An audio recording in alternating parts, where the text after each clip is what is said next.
The media and everyone else are talking about the obvious changes to the Tesla Model 3, but they're not mentioning the non-obvious changes to the battery pack and the charging.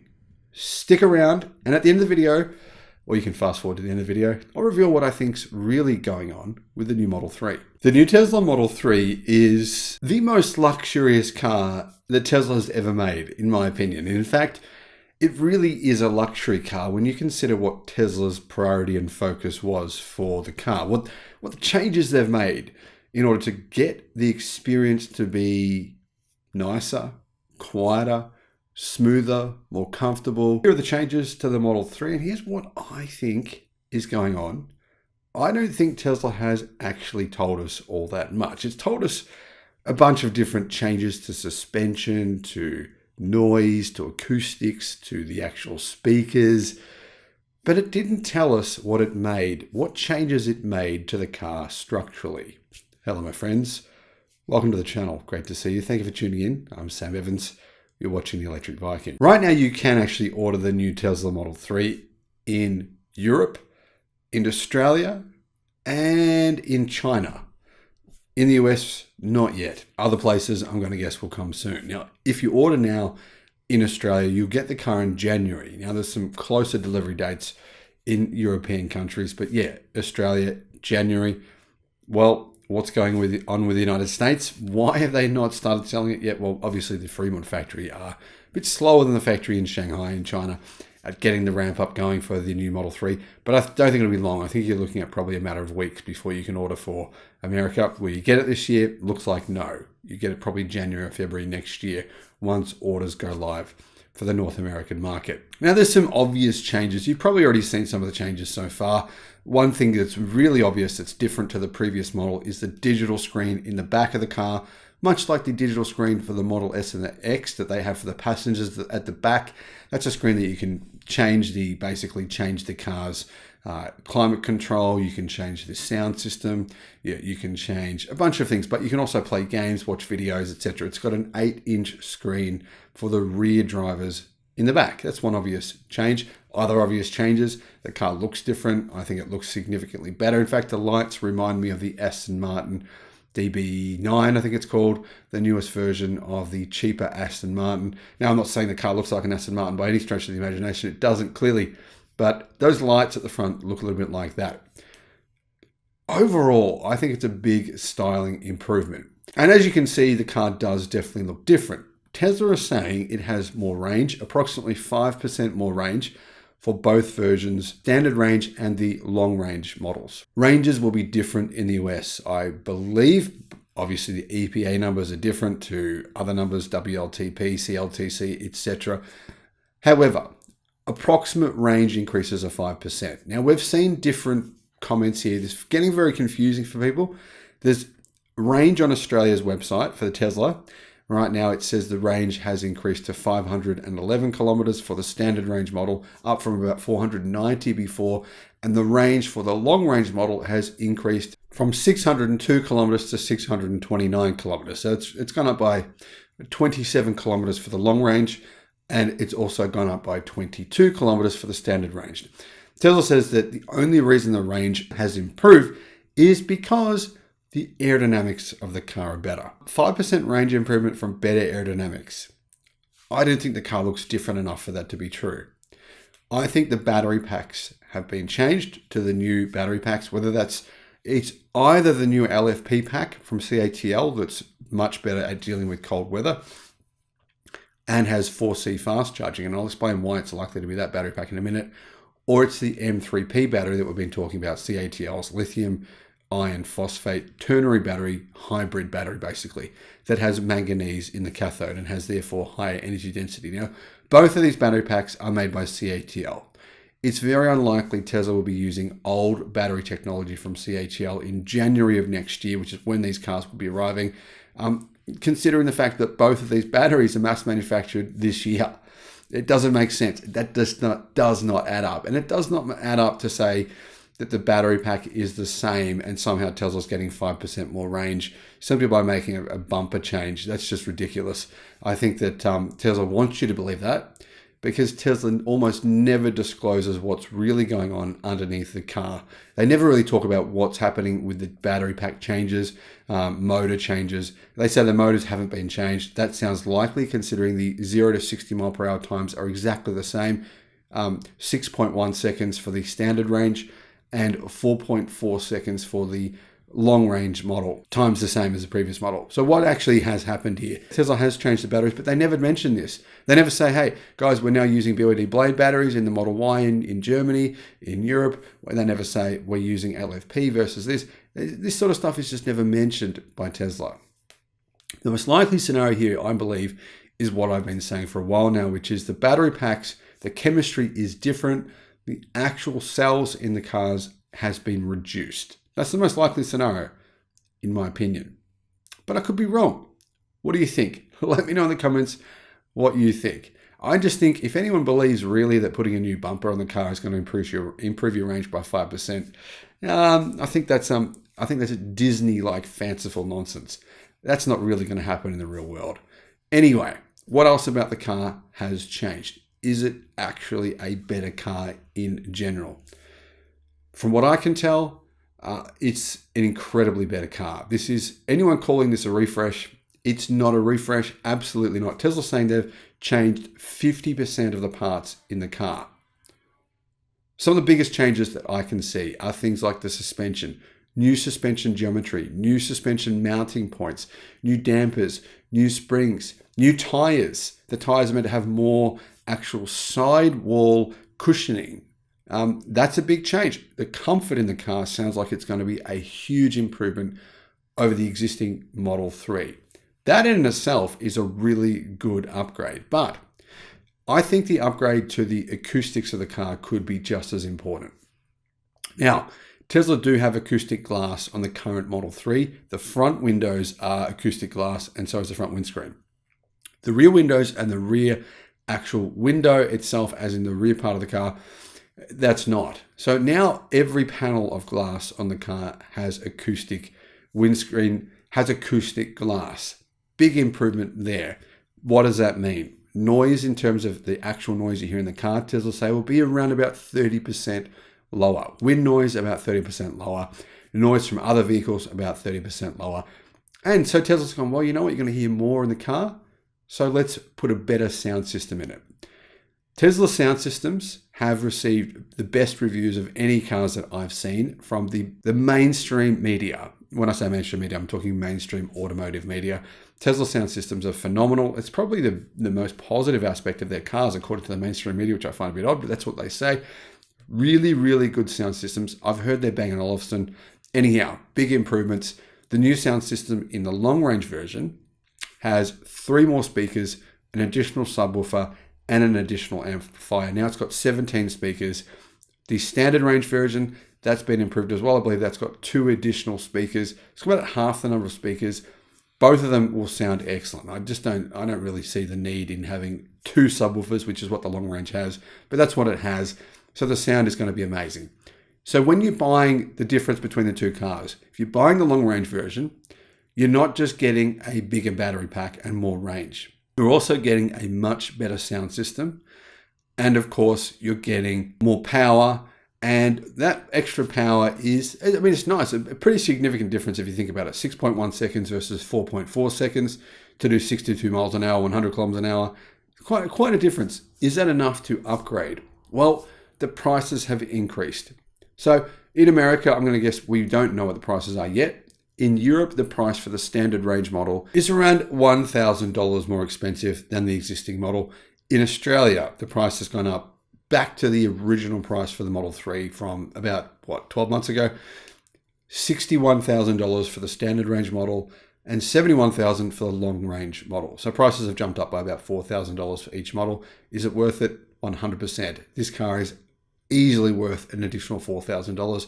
If you're thinking, hey, should I get the old version and save $4,000? No, absolutely not. That's not what I would be doing.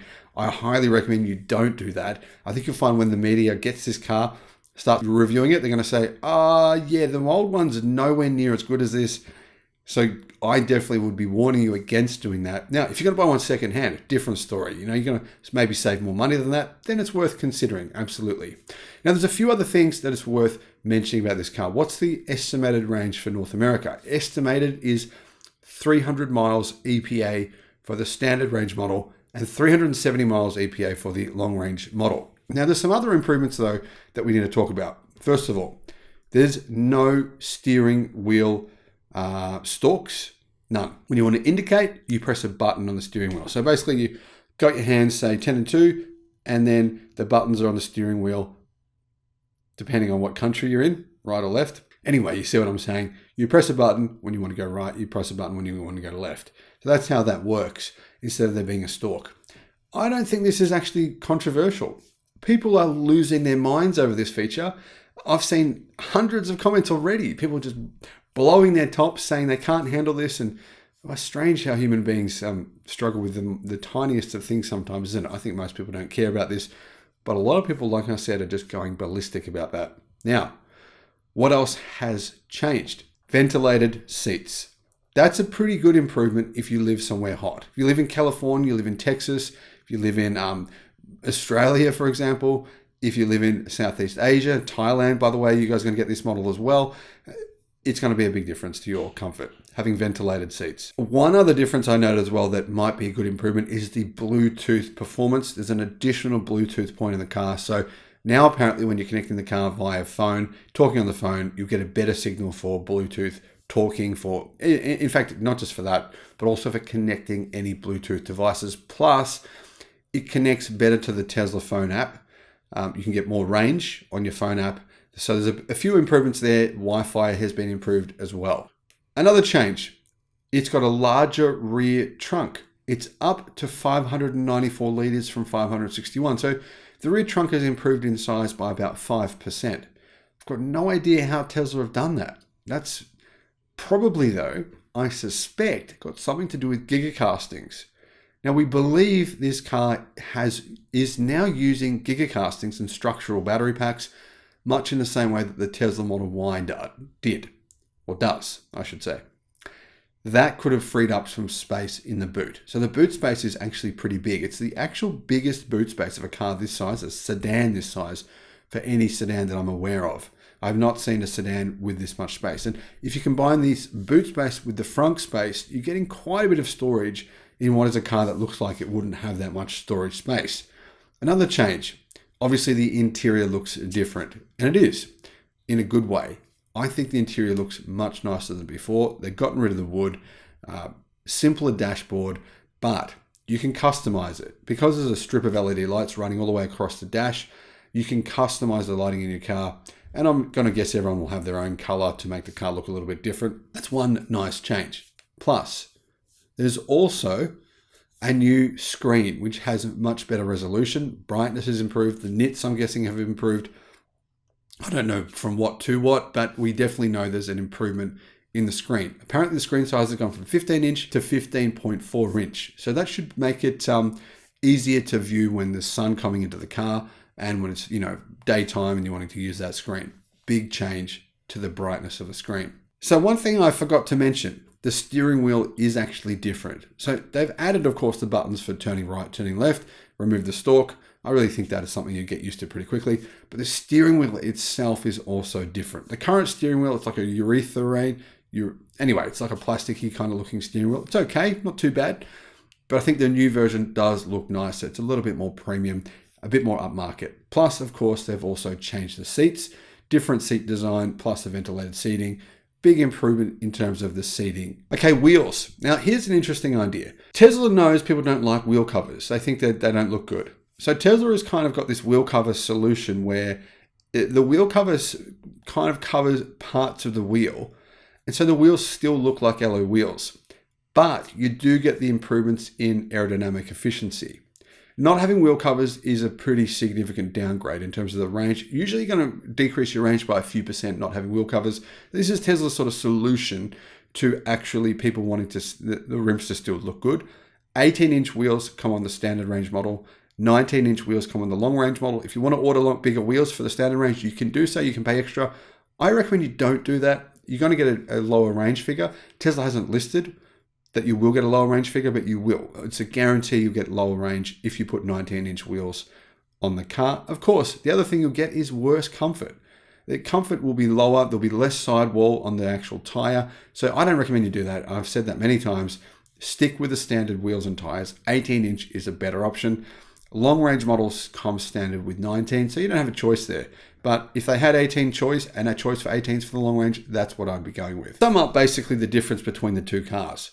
The long-range all-wheel drive, you're getting an extra motor, right? You're getting more power, much faster.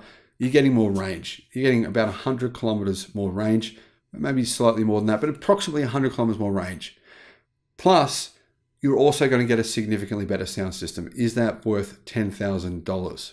Now, of course, I didn't mention the fact that you get bigger wheels, but I don't think that's an actual upgrade, so that's why I didn't mention that. Like I said, is it worth $10,000? Depends on who you are, depends on what your needs are. If you're doing longer drives, absolutely it's worth $10,000. In general, I think it is worth paying for the upgrade almost for everyone. But here's the issue. If you're from Australia, you won't qualify for the EV incentives if you buy the long-range model. So you won't get the discount in New South Wales of $4,000, Queensland $6,000, different amounts everywhere else. Victoria, of course, there's no discount, so no difference. If you're in Victoria, get the long-range model. That's what I would do personally. However, the problem here is if you don't get the discount, if you don't qualify for it by getting the long-range model, the price ends up being a $14,000 to $16,000 difference in the other states in Australia. So that, in my opinion, makes it less compelling in terms of its value proposition versus the standard range. In my opinion, the biggest change we've seen here with the Model 3 is the luxuriousness of it. The rear screen, the ventilated seats, the noise. I mean, you're going to find the noise experience will be amazing. The speakers, the sound systems are much improved. The comfort, the suspension system is massively improved. Overall, I think it's a really big change, really big improvements. But I think what here is most interesting about the car is what Tesla isn't mentioning, which is the improvement with the battery chemistry. The batteries, in my opinion, are very likely to be the new LFP batteries from CATL, not the M3P batteries that we thought they would be. The reason I say that is the approximate 5% range improvement on the car aligns with the energy density increase in CATL's new lithium iron phosphate, not M3P batteries, because they have a higher energy density improvement than that. And the charging speed does as well. Now, the charging speed is now 250 kilowatt. Now, no one has mentioned this. I don't know why, but no media outlets have mentioned this. That means the charging speed for the standard range model has gone from about 170 kilowatt to 250 kilowatt. That aligns with the new LFP batteries from CATL having an improved charging speed, up to 4C charging. So potentially those batteries could have up to 350 kilowatt fast charging if the vehicles were equipped for that. But I don't believe they are. However, I believe these new batteries are capable of faster charging. Therefore, we're seeing that change going from 170 to 250 kilowatt because Tesla vehicles already had the hardware for 250 kilowatt fast charging. It's just that the LFP batteries weren't capable of it. So this is one other big change that I haven't seen anyone mention, faster charging for the base model. Now, the all-wheel drive version, the long range, already had 250 kilowatts fast charging. That hasn't changed. The only thing here that's changed is the fast charging for the standard range model, going from 170 to 250 kilowatt. And that aligns with what CATL said about their new lithium iron phosphate batteries, which they also said, by the way, would come out in January next year. When do deliveries happen in Australia and many other places around the world? January next year. Let me know your thoughts in the comments. Thanks for watching.